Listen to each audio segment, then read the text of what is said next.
Ако од Македонија во периодот 2000-2015 година на време на работа во странство заминале над 170.000 граѓани, може да се процени дека од општина Кочани таму се околу 5.000 или 6.000 наши луѓе. Кога кон овој податок ќе се додаде дека околу 60.000 македонци добиле двојно бугарско државенство и уште 50.000 на други земји, станува јасно за каков сериозен миграцијски процес се работи. Таквите тектонски поместувања и пореметување на работната сила директно ги погодува економските, стопанските и сите други општествени текови во државата, каква што е малата Македонија. Може би утешително е што истите состојби се актуелни и во Србија, Бугарија, Косово и пошироко. Дури овие податоци да не се најпрецизни за периодот за кој се однесуваат, треба да се има во предвид дека миграција од Македонија кон Европа имаше и во годините по распадот на СФРЈ.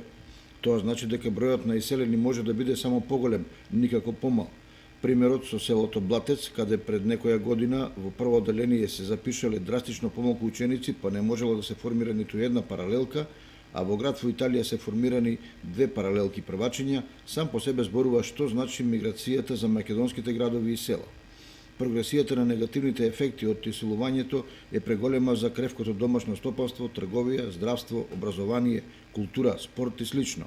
Новите генерации ќе ги развиваат развиените европски земји за сметка за стагнацијата и падот на домашните параметри.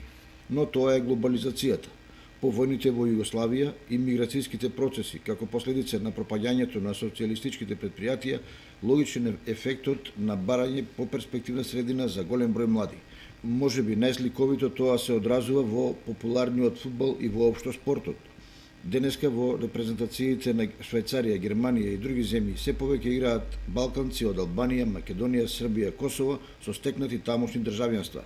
Тоа веројатно само по себе кажува многу.